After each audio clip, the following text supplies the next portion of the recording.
The lottery is not about getting rich. It's about helping people, and it always has been. The lottery is what helped raise the Great Wall of China, build the roads of Rome, and today, in South Carolina, it's what generates millions of dollars each year for scholarships like the SC Hope, Life, and Palmetto Fellows. The South Carolina Education Lottery is investing in you. Visit sceducationlottery.com/betteryou to learn more. Ryan Seacrest here. When you have a busy schedule, it's important to maximize your downtime. One of the best ways to do that is by going to ChumbaCasino.com. Chumba Casino has all your favorite social casino games like spin slots, bingo, and solitaire that you can play for free for a chance to redeem some serious prizes. So hop on to ChumbaCasino.com now and live the Chumba life. Sponsored by Chumba Casino. No purchase necessary. VGW Group. Void where prohibited by law. 21 plus. Terms and conditions apply. Hey, I'm Don Wildman, and on American History Hit, my expert guests and I journey across the nation and through the years to uncover the stories that have made the United States. From first flight to first ladies, from stitching the Star-Spangled Banner to striking gold in California to shooting for the moon with Apollo. We've got you covered. Catch new episodes of American History Hit, a podcast by History Hit, every Monday and Thursday wherever you get your podcasts.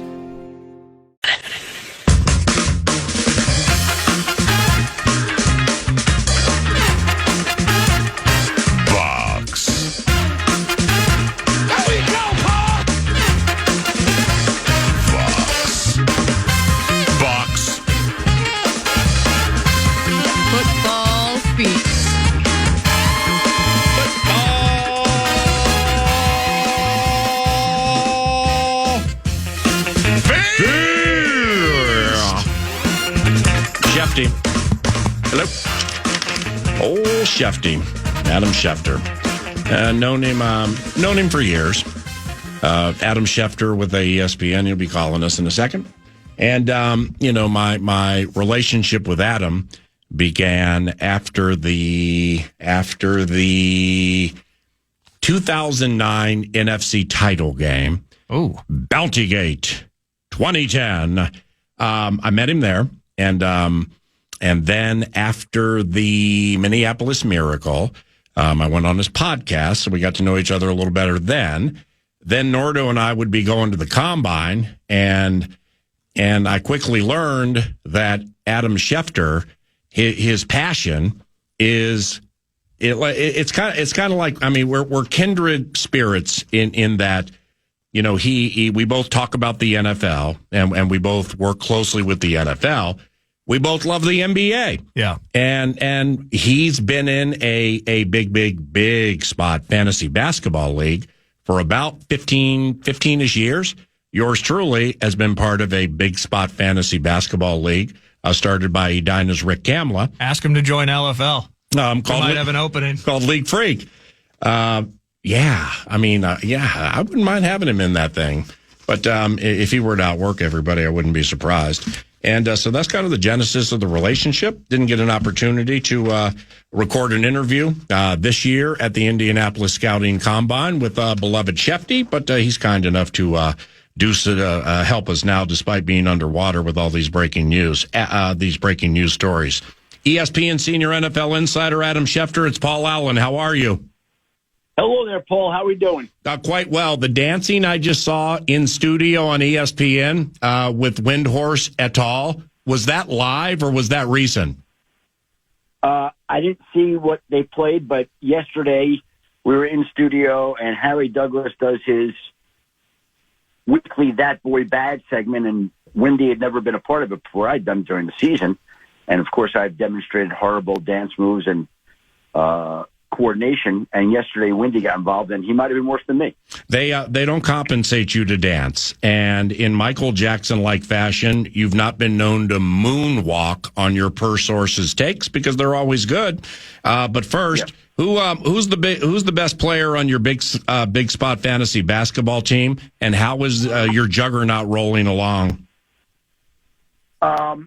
Right now. Team is trying to procure a second-round buy. Paul, I got to ask you to hold on 1 second. This is an important call. Hold on 1 second. Oh, Trey Hendrickson may have been traded. Okay. There we go. Maybe the Vikings traded for Myles Garrett, and it's under the cover of darkness. And per sources, we might get some. Sorry about that. No, that's okay. Can you break news on the 9 to noon show? Anything big? I wish I could. I'm waiting to do that. Everybody's just waiting. The best player on my team, I'll tell you this week, Tyrese Halliburton has come on recently. He's been great. And he had been okay early on. And Devin Vassell has come on recently. He had been okay also, and now is getting hot. So my guys know what time of year it is, and they're starting to pick it up here, which is good. Devin Vassell, 11th overall pick in 2020. In 2023, he got a 5-year, $146 million deal. That's the largest in the history of the San Antonio Spurs, passing Tim Duncan in 03, 7 and 122. What do you think of that, Schefty? I think Wembanyama is going to surpass that in no time at all, even though he's out for the year. And we need in these next few weeks, we need Vassell to play up to that contract because early on in the year, he was okay. That's all he was. He was not that kind of player. Last one on the NBA for now. Per sources, this Mavericks disaster with the trade and now Kyrie getting hurt for the year, it's unprecedented, isn't it? It's like taking gasoline to your franchise, and just lighting a match. I mean, it's unbelievable. They blew the whole thing up, right? I mean, that's what they did. Schefty, where would per sources lead you to believe Sam Darnold will play next season? I think Sam Darnold is still trying to figure out where Sam Darnold is going to be playing next season. And I don't think he knows right now where he's going to be playing next season. How about that, Paul? Yeah, I like it. Now, if it were a 0 to 10, what number would you put on he would be starting quarterback for the Minnesota Vikings next year? Not high. Me either. Not high. Okay. Again, as we go over all these scenarios, they're all in play, but I think the Vikings is a down low scenario. I don't view it as a likely scenario right now. Adam Schefter, ESPN senior NFL insider. He's very kind and very loyal. We missed our Combine Covenant catch-up. Yeah. So here's Schefty right now on a busy Friday. Why are the Bengals permitting Trey Hendrickson to seek a trade? I mean, that's 35 sacks the last 2 seasons. But because they can't pay him what he wants right now. And so I think the way to try to appease him is to say, okay, we can't pay you what you want. Let's see if there's another team that will. If there's another team that will pay you and compensate us, even though we don't want to, we'll trade you. Again, I don't think that's what they want to do, but I think they're in a spot where they feel like they have to. We've seen the pass rush market go up with the deal that Max Crosby got done this week with the Raiders. You're going to see more pass rusher deals this offseason get done. And I think it's a case where the Bengals know that they're not going to pay Trey Hendrickson what he's asking. So, look, if there's a team out there that will, and they'll compensate us, then as much as we don't want to move on for you, we will. I think that's kind of where it's at right now. I know you're in a hurry and you're the bomb, so 3 quickies to close. All good. Do you think when Halliburton returns, Nemhard and Neesmith's numbers will decrease because they've been good of late? Well, I think both those guys have been solid, and that's what they've been.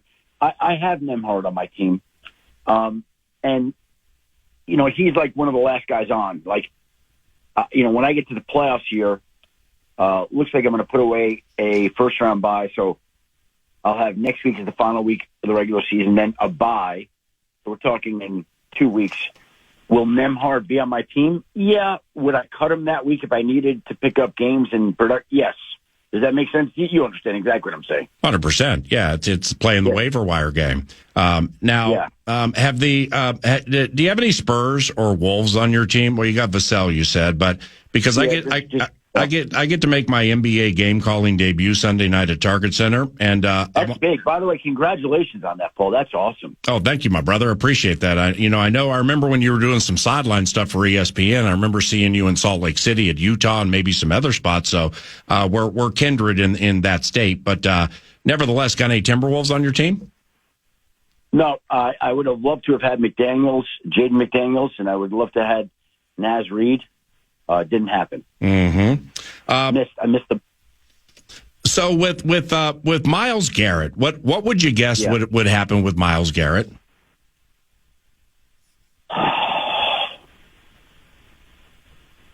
The thing there is that both sides really are just dug in.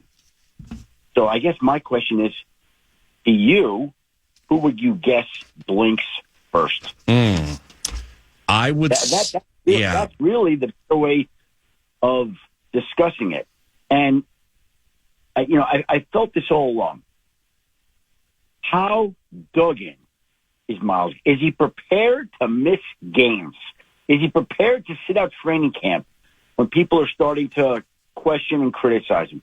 Is he prepared to not be there for his teammates and incur all the penalties that come along and contractual violations, forfeiture? Like, are you willing to do all that? If you are, I think eventually you can get traded. If you're not, the Browns are probably going to win the stare down.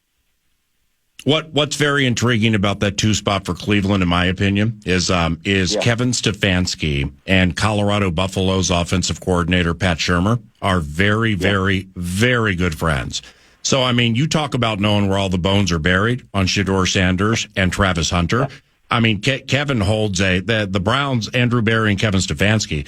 I mean, they're in a wonderful spot at 2 with the intel they're going to get on those Buffaloes, right? Well, I think people will be able to get intel, but I've always felt like Cleveland almost has to go quarterback at 2. And I think quarterback will be 1. So I think, despite the fact that we've got incredible talents in Abdul Carter and Travis Hunter, I still think there's a real chance that we're going to see quarterbacks go 1-2 in this draft, despite the fact that there are some great players. I still think that is square in play because of everything that the way the league is, the needs that teams have. They're just hard to find, these quarterbacks. In the early stages, Shefty, what do you think of Ben Johnson, coach of the Bears? And I kind of like the competitive arrogance where he's like bleep free agency and trades for offensive linemen. So what do you think per sources? Well, I think that you're paying money to these guys because these guys are a lot of money, and the Chiefs, we're going to struggle to afford Joe Thuney, and the Rams were going to struggle to afford Jonah Jackson. Those things were going to happen, but the Bears are saying, and I agree with this, there's no price that we could put on building our offensive line to protect the most important player in our organization. And they have to do everything that they can to elevate Caleb Williams. And so this is the beginning of those attempts to solidify that offensive line. I don't think they're done. They've already paid a big price for it, but in their mind, it's worth it. You're always busy, but what's Monday going to be like for you? And does it start at 4 a.m? Look, I love my job, and I've done my job for 35 years, and I'm blessed to do my job. I guess the best analogy I would use is it's sort of like it's the start of a marathon. And you're going to get through the marathon, and the marathon is going to be long. It's going to be 26.2 hard, and there's going to be moments in that marathon where you're picking up speed, and there's going to be moments where it's going to be tough to get through, and that it's going to be long and hard. And you're not going to really enjoy running that marathon, but you're going to enjoy having run the marathon. And that's the best way I could describe it. Like, it's not something I'm excited about, it's like a nervous energy, anxiety. Look, everybody's got challenges in their own work world. What are we talking about? My world, talking about, tracking for agency. Okay, fine.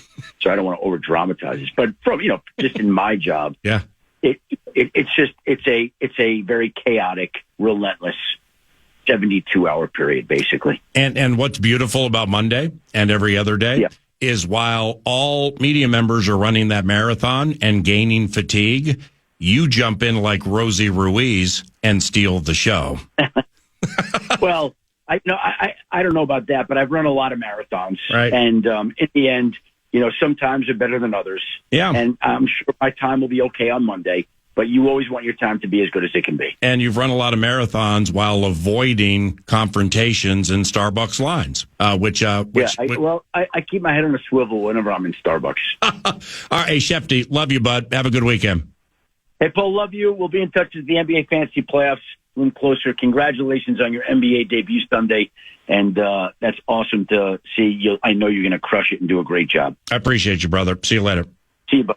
Adam Schefter, ESPN Senior NFL Insider, 1017. You're listening to KFAN. Hello, it is Ryan, and I was on a flight the other day playing one of my favorite social spin slot games on ChumbaCasino.com. I looked over at the person sitting next to me, and you know what they were doing? They were also playing Chumba Casino. Coincidence? I think not. Everybody's loving having fun with it. Chumba Casino is home to hundreds of casino-style games that you can play for free anytime, anywhere, even at 30,000 feet. So sign up now at ChumbaCasino.com to claim your free welcome bonus. That's ChumbaCasino.com and live the Chumba life. No purchase necessary. VGW. Void where prohibited by law. See terms and conditions. 18+. And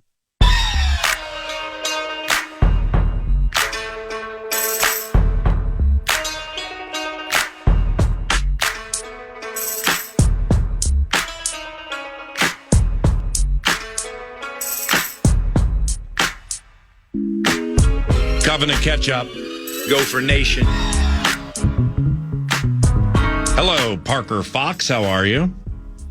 Good morning, Paul Allen. I'm doing well. So the finale at Williams for you. Yes. The reason, and I know Wednesday got a little late for you. So no hard feelings on leaving your boy on red yesterday. That's totally fine. It basically, the request to have you on the radio show, Parker Fox, was given senior night at Williams Arena Wednesday evening. It was so emotional, man. I mean, you guys lost to Bucky, which causes emotions, and significant emotions from some. It was a big crowd at Williams Arena. You were on the court with your parents, so were others. Taylor is in Montreal, and I know that because I saw her on NHL Network earlier that day. So the love of your life was not there with you. I'm just going to lay it out like this, man, because I think I've gotten to know you well enough, kind of as a surrogate nephew, to say something like this to you on or off the microphone. Were you sad all night? Was that a sad night for you? Yeah, I think it's interesting that you say that, because it's kind of true. It's definitely sad. And something like that comes to an end, and that's a place that I've been going for a long time. It's a place that I met Taylor. It's a place that I spent a lot of time. 2 years of rehabbing a knee injury in that building, and then 2 years of playing in that building. I think sad's a good way to put it. And the whole night I tried to flip that mentality from sad to appreciative and just happy that I got to experience those moments. But there was definitely sad emotions, which kind of stinks, but at the same time, I think those emotions are valid, and unfortunately it didn't end the way we wanted it to. But overall, just an awesome night to be a part of and to experience for one more time as a Gopher basketball player. Right, and this probably played a little more tomorrow, yesterday, day after the game, than it does now. But still, it was. I mean, I love you and you love me, right? Yes, sir. All right, so we can be straight and we can be boys and we can be surrogates when I say like this. You've heard me say it before, man. Human nature gets to win. And whether it's the final at Williams with your parents there, you're on the court, and that is the end of a phase of it's close to the end after Rutgers or whatever, as a phase of your life. But it's like in whether it's, I don't know, calling games, anything that you do for the crowd, aren't there just some days where it's like, damn, man, I just, I got to get going here. You can't explain why, you can't get going, right? Yeah, man, it's weird. There's definitely days for those. And, as you and I both know, PA, I think, through faith, you try to, you try to ask God, or, you try to, sit and take a second to pray and, figure out why that is. And sometimes, it's less about asking why, and it's more about just, being appreciative for the moment that you're given. So I think that's something that I tried to do, before the game, is just bow my head for a minute and just, be appreciative for every single moment that I've got in that building. And I think just being appreciative for having my family there, having my grandparents there. And, it wasn't a day where we got going, but at the same time, I think you got to try to enjoy all the other really good parts that happened to that day as well. Amen. Pete Fox. Faith and Goal. Taylor Heisey, love of your life. She was sad she wasn't there, right? Yeah, it's funny because they ask, who's going to be there, with you on the court, and she was sad, and she texted me because usually we give speeches, but we had 10 seniors this year, so didn't have time to give individual speeches for each player. So luckily she was there last year for my first senior night, but this is my second one, and it was a little less of a senior night whole ordeal. So I told her not to worry about it, but she definitely felt bad that she wasn't there. Yeah, the whole purpose of this call, and we'll start getting you in studio next week, and whenever you want to, and when we'll start reestablishing whatever you think the next identity is going to be. More on that in a second. But this is therapeutic Davenport of Love Radio, because when I watched the other night, I just had such a high level of appreciation for what people have put in to get to that level. And then it's potentially over. For some, it's going to be over certainly at that level forever. So I was really, really feeling for you. You got those fouls early, and then you came back in the game, and you set the bad pick by the baseline, and 1.7 seconds upon your return, you got yanked again, and your chin went down to your chest. You didn't even argue. You were so sad in that moment. I'm like, man, I just wish I was right there right now to be like, hey, pick up your chin, man. You're going to be okay. You remember the moment? Oh yeah, 100%. I got the fouls early, and I came off the floor, and coach was like, "I'm going to get you back at the 4-minute mark. Don't worry about it. I'll get you back." And the moment I subbed back in, it was a foul right away, and not even enough energy to complain the foul. I don't know, probably was a foul, but. You're right. It was, instead of being mad, it was just like, goodness gracious, you got to be kidding me right now. So, I think I needed to be better in that moment as well. And at halftime, I needed to adjust my energy and find a way to flip that kind of around a little bit. But you're right. It was, you had all those emotions with everything going on that day, and then things not going your way sometimes. And, it's not the best way to end the last one there at Williams. In fact, after that moment, I think you were in the game for 1.7 seconds. And you're right. Under normal circumstances, it would have been a bit. And I might have teased you and might have laughed about it, but I sensed you were having a rough night.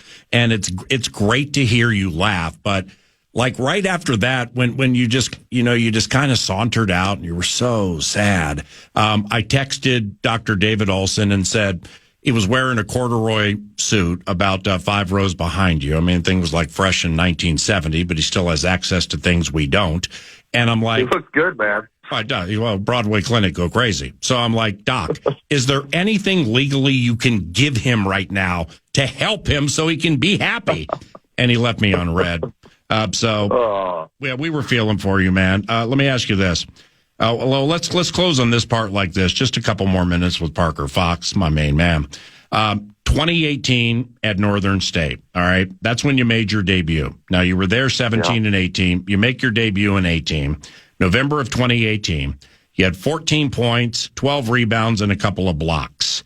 So from that debut to a couple of nights ago, 6 years of college basketball, do you start thinking about reestablishing an identity? Do you find yourself overthinking it? What's on your mind right now, brother?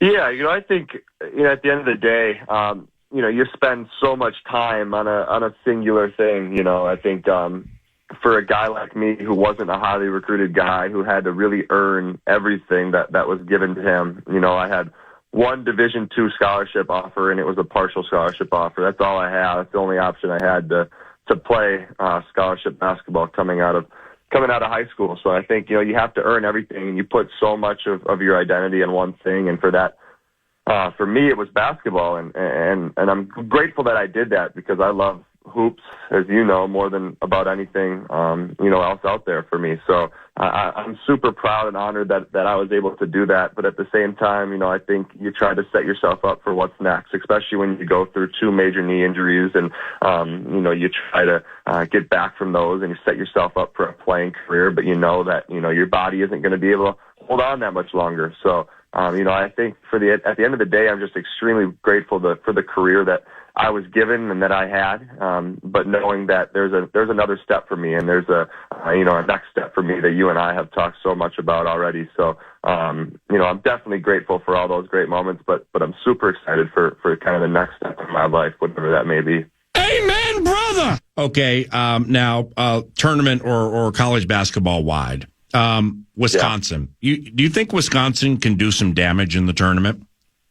Yeah, I do. When you look at a team like Wisconsin, you talk about a team that just does everything right. They make their free throws. They're a team that prides themselves on that. They run the same offensive set basically every single possession, but they run it so well, and all their and their screens are set so well that everything they do is really refined, really, really solid. So I think that's a team that can really, play with anybody. Their offense can play with any sort of defense, and then their defense can play with any sort of offense. So when you look at a team that's led like them by John Tonji, an older guy, John Blackwell, a really good guard, and then, a buddy of mine, Stephen Crowell, Eastview, Minnesota native, 7-footer, they're a team that can really make some really good noise, good damage, and it's unfortunate that we weren't able to get them at all in my career. How about the blatant missed call on Tonji and the lower the shoulder charge in the key? And you got stripes 4 feet from it, and I just looked at it and I'm like, is officiating just awful in every sport now? Seriously. Well, I think I can't quite comment on that fully, but I do know that there's a lot of contact there, and, you expect some sort of whistle to happen. So for there to not be a whistle in that situation, offensive or defensive, was a little surprising to me, and I think it was surprising to Tonji as well. There was so much contact that he kind of froze and expected something to be called. So nothing being called there's a little weird, but I'll quiet my mouth further on those comments there. Until next week. Okay, so what's after Rutgers? Are there any, there are 5 or 3 tournaments or whatever? What's after Rutgers for you guys? Anything? Yeah, first step after Rutgers would be the Big Ten tournament. We've officially solidified ourselves as a seed in that tournament. We can move up, I think, as high as the 11 seed in that tournament. So hopefully we can give ourselves a really good run at the Big Ten tournament. And then, as you know, there's the big dance. There's March Madness. We would have to probably win out in the Big Ten tournament to get ourselves a spot in that. But then there's, 2 other tournaments. We played in the NIT last year, had some success playing at Butler. And then this year there's a new tournament in Vegas called the Crown that's taking 16 Power 5 teams that don't make March Madness and putting them in a 6-day tournament out in Vegas. So there's a couple options out there, but hopefully we can keep playing basketball because I know this group of seniors wants to keep playing for as long as they can. And my bad, my brother, because I thought you had to beat Scotty. And then Washington had to beat USC, which happened for you to be in the Big Ten tournament. So that's my L right there. So best of luck with the Big Ten tournament. And finally, I haven't seen Duke play this year. I'm probably the only person in the world who hasn't. But I've watched Auburn play twice with the Preacher in court, including most recently against Kentucky. I'm just going to lay it out like this. I mean, 1,000 times more about it than I ever will, man. Who beats Auburn? Holy cow, is that team good? Well, I'll tell you what, too. Their best player, Janai Broom, is a part of yours truly, the Minnesota Vikings fan. He's a huge Minnesota Vikings fan. Know him well because he was best friends with my former teammate and roommate, Talon Cooper.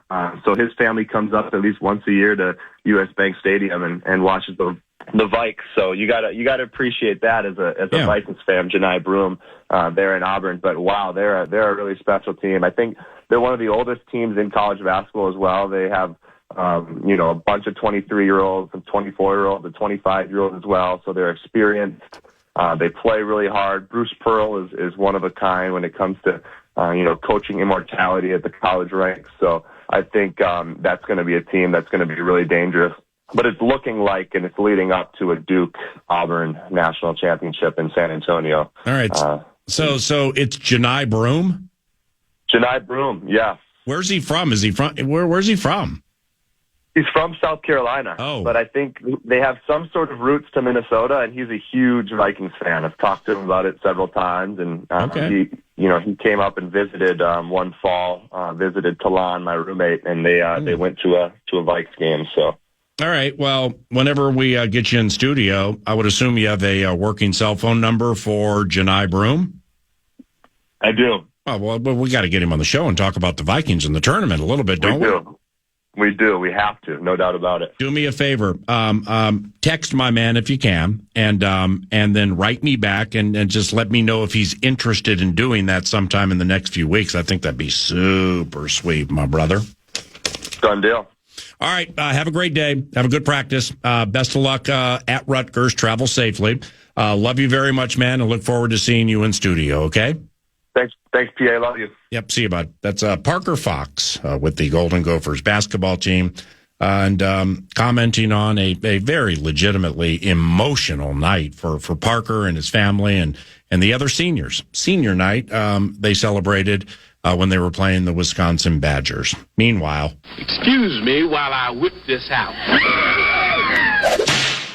Why do you think I can't get in unison with Adam Schefter in a phone interview? I don't know why. I mean, they're always so choppy. And like 2 years ago, we're in the middle of a deep conversation on the radio and everybody can hear, our conversation. And then he has to back away because, he's bickering with somebody, maybe his wife, about dry cleaning. Yeah. And then the dog's barking in the background. And I thought that was a member of the Packers secondary.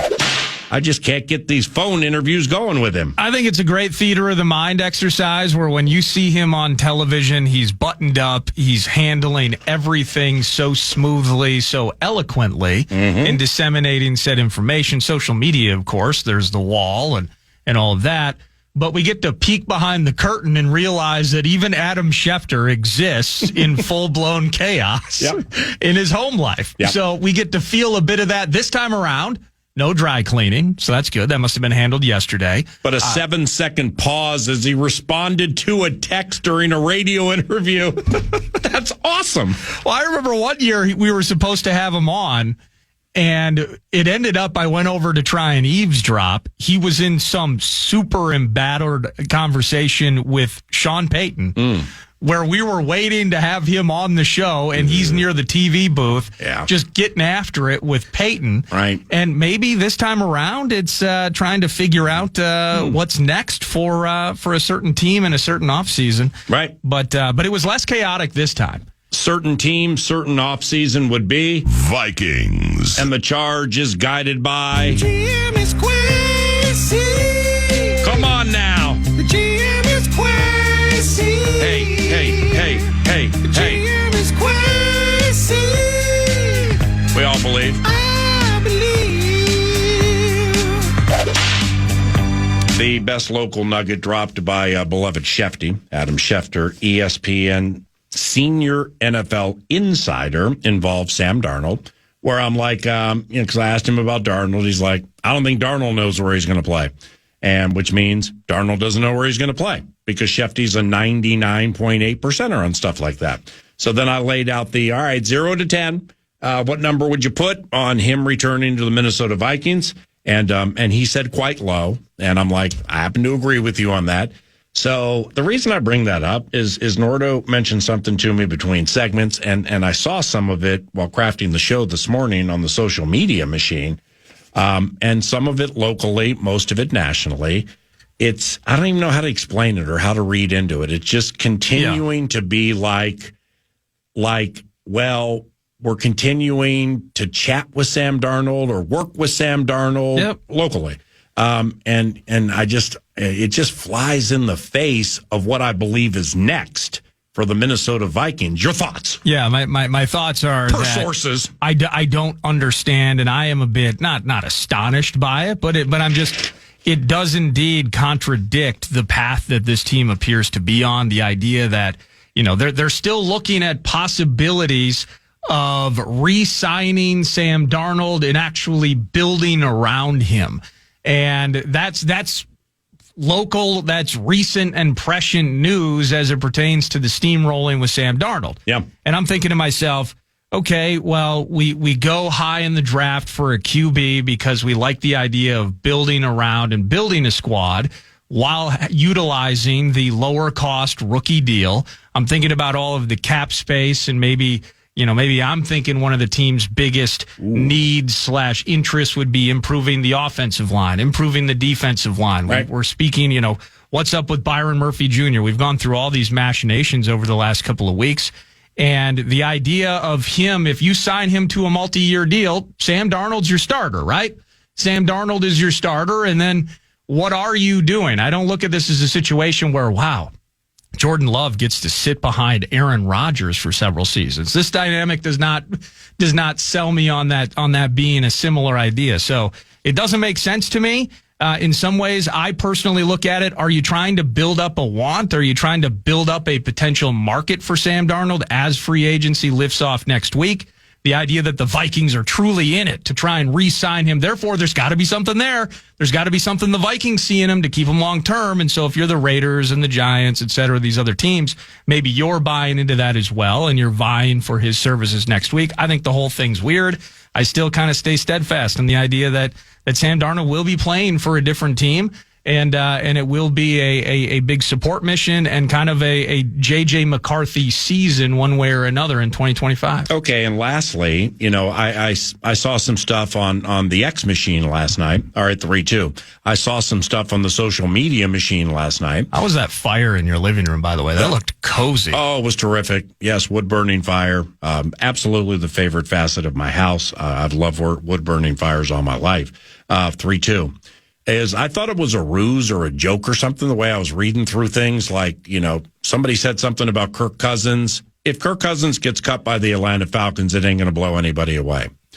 But it was like Kirk Cousins to the Vikings. Somebody's looking for clicks. Somebody's looking for hits, stuff like that. So I didn't really follow or take it seriously. Well, I think it was Daniel Jeremiah who said that made sense. I learned that this morning. Wow. That it started with NFL Network's NFL.com's Daniel Jeremiah. So then I watched it, and Daniel Jeremiah ain't trying to get clicks, okay? No. He's not, how do you put it, doom what? Doom scrolling? He's not doom scrolling. He's not out there counting his favorites, watching the slot machine roll and the retweets. Right. And he said with a straight face, it's if Kirk Cousins is cut, the Vikings should consider him because of how well it worked previously with O'Connell. And he didn't bleep on Daniel Jones, but he was kind of like, and he'll just blow by Daniel Jones. And I'm like, damn, do I really got to think about this? Yeah, I don't know. If fully healthy, Kirk's probably better in this offense than Daniel Jones is, whatever that pathway, whatever that process looks like of getting him in the mix. What about Chains? Yeah, well, I would say this. What about Chains coming back? I think, and maybe Kirk being cut, that actually probably hurts the market for Sam Darnold, because it is very similar to Russell Wilson, where you can sign Kirk Cousins to like a $2 million deal, whatever the veteran minimum is. Yep. And Atlanta's got to pay that tab. And so just like the Steelers were able to go in on Russell Wilson at a small price while the Broncos were paying the bill, a team can do that with Kirk Cousins as well. And Kirk, for better or worse, his elbow, he's blaming his elbow for the downturn statistically last year and some of the losses that took place in poor play and all those picks. Kirk Cousins, we love the 14 wins from Sam, but Kirk Cousins has a much longer and proven tenure and track record. If you're a team out there, I'm going to go 2-50 for Sam Darnold, or I'm going to put a presumably healthy Kirk Cousins in here for a 1-year prove-it deal on the league minimum while he's getting 30 from Atlanta. Right. You might choose the Kirk Cousins route. Well, now you're making it so I got to think about it. Well, I don't think he's going to come back here. Why not? Well, I think that money related or otherwise. Oh, I mean, if he's getting Home Depot to pay the freight and he can come here for a league minimum and he knows where the bones are buried and the elbow is healthy, What? Excuse me. Holy cow. We're coming. Well, I We're coming. totally get that. I would say this. A year ago, Kirk Cousins, it sounded like, was not excited with the idea that the Vikings, hey, you're here. We want you here. Here's the money. So the money obviously was much less than Atlanta. Right. But it was not an insignificant factor that the Vikings were open and honest. We will be efforting the drafting of a QB in the first round of this particular draft. So now he's on his way to a fan and autograph signing in Atlanta with his new team, and they hit him with Michael Penix. He's in his car listening to the draft. He was. I think his agent's on the. So I don't think he would come back here, knowing that it would at the least be if JJ McCarthy is truly ready. If we love what we see out of JJ this spring, Kirk, you're on the bench. I think he still believes that he could go out and offer a team high-level quarterback play. So I would actually think, even if the Vikings were, well, yeah, of course I would do that for a couple $1 million. That totally makes sense. Let's get Kirk's agent on the call. I think Kirk's going to be like, sorry, guys, loved my time there, but I can still start.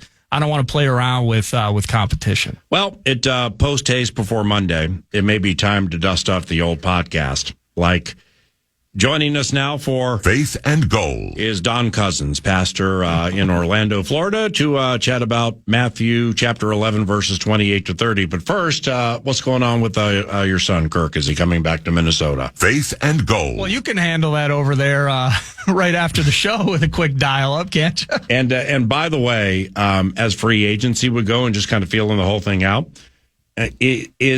there could be an abnormality with NFL free agency this year, like a first in the history of the NFL. If Aaron Rodgers actually has to pay a team, I always love that one, to take him, he'd be the first free agent to pay a team to take him. Isn't it supposed to work the other way? Holy cow. Alec Lewis with The Athletic, theathletic.com, joins about 15 minutes from now. News du Nord is now. How to have fun anytime, anywhere. Step 1, go to ChumbaCasino.com. ChumbaCasino.com. Got it. Step 2, collect your welcome bonus. Come to Papa welcome bonus. Step 3, play hundreds of casino-style games for free. That's a lot of games. All for free? Step 4, unleash your excitement. Chumba Casino has been delivering thrills for over a decade. So claim your free welcome bonus now and live the Chumba life. Visit ChumbaCasino.com. No purchase necessary. VGW Group. Void where prohibited by law. 21 plus. Terms and conditions apply. Welcome back. Truncated News du Nord brought to you by The Casino at Canterbury Park. Poker, blackjack, and table games all year round. Having sips at chips. Waiting patiently for live racing to lift off in May. CanterburyPark.com is the spot to start. CanterburyPark.com. Handling some programming information here for you hockey fans on KFAN The Plus. That's 96.7 FM. You're going to hear coverage, puck drop, and all the games, at least the morning session. Today at 11 o'clock, it'll be St. Cloud Cathedral and Orono. You'll get to hear that at 11 on The Plus. And then at 1 p.m., it is Hibbing and East Grand Forks. Again, 96.7 KFAN The Plus. Halvey on the call. And then tonight, Stillwater, St. Thomas Academy. That's at 6 p.m. on KFAN. And then back on The Plus will be Moorhead and Edina at 8 p.m. KFAN The Plus. So that Minnesota State hockey tournament continues to shine, continues to move on. Semifinal matchups tonight. You'll get all of them on either The Fan or The Plus. Minnesota Timberwolves, they are at Miami. And PA has said it several times. The schedule, let's get by Bam Adebayo tonight in South Beach. Wolves are 3 or 4 point favorites, I think. But then you come home and you take on the injured or Wemby-less San Antonio Spurs Sunday. You do have a tough one at Denver, although similar to the Phoenix Suns. The Wolves are very good against Joker. But then how about this home stretch? Orlando, non-playoff team. Utah, one of the worst. You lose to them without Ant. You should have Ant next week, so that means at Target Center, let's beat the heck out of Walker Kessler and the Utah Jazz. Then you're hosting Indiana and Halliburton, but they're kind of a messed up bunch. And you get 2 straight at home, a Wednesday and a Friday affair. Speaking of injuries, how about this New Orleans Pelicans squad? You have a chance for a team that has already won 3 straight to rattle off 8 more victories before you head down to Indiana mid-March. Good opportunity. The feasting could be very nice for a healthier and continuing to get right Minnesota Timberwolves team. Two things. If the Wolves are favored by 4 points on the road at Spoelstra, oh, goody. That might mean Bam Adebayo's out. I always love that one. Or Tyler Hero. Yeah, either one. And secondly, the way you laid that whole thing out, the only way to put it is, hey, 11 in a row for Pinchot. Minnesota Wild on the road before they enjoy a bit of a home stretch of their own as well. At Vancouver this evening, that'll be a late puck drop. And the Minnesota Wild facing Vancouver will be out without Mr. Lauko and Mr. Husnudinov. The NHL trade deadline's later today, PA. The Minnesota Wild did make a trade yesterday. Jacob Lauko, Mr. Husnudinov, they're heading to the Boston Bruins. And in return, Justin Brazo. I'm going to go Brazo. Yep. And he is a 27-year-old right winger, and he has 10 goals, 10 assists, 20 points in total for the Bruins this year in 57 games. I had not heard of Mr. Brazo until the transaction was made yesterday. Same. And the vibe among Rube Nation. Hold on. Alec, you turn the microphone on and talk if you want. Yeah, it's okay. You're allowed to. We've heard you 4 times in the background be like, who's that? Snuggerud? They got Brazo? We got Brazo. Oh, my goodness. Yeah. And Cam Robinson for a 6 to be named later. Why are people talking about Darnold if they got Brazo? Well, here's what's cool about this. What a staple at KFAN you are today. I heard Alec Lewis on the Power Trip, and this is going to be the theme for at least through the end of the hockey season. Mm-hmm. He's going to continue gushing over that one hockey game he went to at the X. Yeah. In which the Minnesota Wild, I believe, beat the Boston Bruins and Justin Brazo. Oh, geez. So we need a scouting report at some point during the final hour of exactly what they are getting He gets from the 27-year-old He gets the Canadian. puck in and out of the zones very well. That's ought to be good. He's two-way. He's good from blue line. Yeah, absolutely. Trading deadline May topic, state of hockey, involves the Colorado Avalanche. And Minnesotan Brock Nelson, going to the Lanch, and a high-ender, Mikko Rantanen, being traded to the Dallas Stars. Now, in the Nelson deal, there was a player I'd never heard of, and a first-round pick that goes to Nelson's team. So it's hot and heavy today in the old trade stable. Well, I just missed that. Now it's staring me right in the face. What happened? So the Lanch traded Rantanen to the Hurricanes. Yeah. Oh, wow. For like 6 weeks, apparently, or less than that. Mm-hmm. And now he's being traded to the Stars again. So Rantanen. Oh, that's how it went? They're playing hot potato with Mikko Rantanen. Yeah. But the idea, Rube Nation, that I was reading yesterday, the idea is, they picked up Brazo. Something big is in the works for Mr. Guerin. I we shall see. Can't do the show with you in here. Brazo and Nyquist? I mean, what? Here's the deal. Okay. You pair them with Boldy? You want to make up? You want to cut a deal? I will give you $100 against your $10 if you can tell me Nyquist's first name. Are you in on the deal or not? No. I always love that. I give you 10-1 there. He just said the name. Why would I need to say the first name? It's Nyquist. Everyone knows Nyquist. Yes. Everyone knows Nordquist. Yes. Yes, exact same thing. God, you're playing fast today. This is unbelievable. Maybe this is something as we put a wrap on News du Nord. Plenty of free agent bits that I had in front of me that will probably percolate during final hour. Sam Darnold related conversation. Alec bursts in here. What did Schefter say? Yeah. Tell me what Schefter said. Well, feel free to listen. We're on. He likes Tyrese Halliburton and all of his assists, and he thinks Andrew Nemhard might take a step back when Halliburton returns from injury. But and he also wishes, despite once again having a first-round bye in his fantasy league playoffs, he wishes he had Naz Reid. Yeah. The Washington Commanders have indeed informed Pro Bowl defensive tackle Jonathan Allen that he's going to be released. And so Jonathan Allen is going to be a name, as Schefter put it, just about 19 minutes ago. He may have did this during your conversation with him. Per sources, that he gets a taste of free agency early. So Jonathan Allen, he's out there. Could he be in purple? Let me say this. Those sources are based probably 13 minutes down the road near the Target Center at IFA.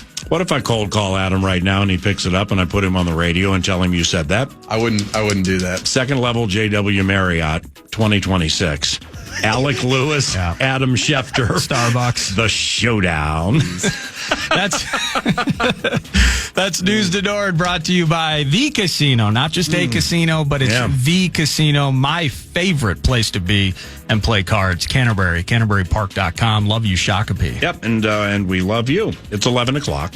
And when we return, the gregarious, quirky nature of Alec Lewis from The Athletic and TheAthletic.com covers the Minnesota Vikings, assumedly for profit, for the New York Times and The Athletic. And we're going to chop it up a little bit about the free agency weekend that will be, the cuts, the R words, and just everything going into that. And we're going to do all of that on KFAN.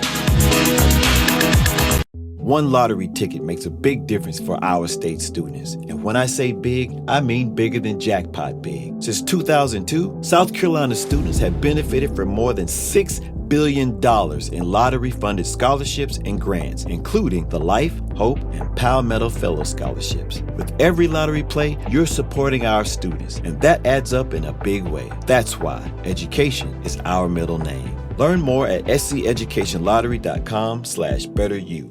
Hello, it is Ryan, and we could all use an extra bright spot in our day, couldn't we? Just to make up for things like sitting in traffic, doing the dishes, counting your steps, all the mundane stuff. That is why I'm such a big fan of Chumba Casino. Chumba Casino has all your favorite social casino-style games that you can play for free anytime, anywhere with daily bonuses. That should brighten your day a little. Actually, a lot. So sign up now at ChumbaCasino.com. That's ChumbaCasino.com. No purchase necessary. VGW Group. Void where prohibited by law. See terms and conditions. 18+. Each week on Echoes of History, we uncover the epic stories that inspire Assassin's Creed. We're stepping into feudal Japan in our special series Chasing Shadows, where samurai warlords and shinobi spies teach us the tactics and skills needed not only to survive, but to conquer. Whether you're preparing for Assassin's Creed Shadows or fascinated by history and great stories, listen to Echoes of History, a Ubisoft podcast brought to you by History Hit. There are new episodes every week.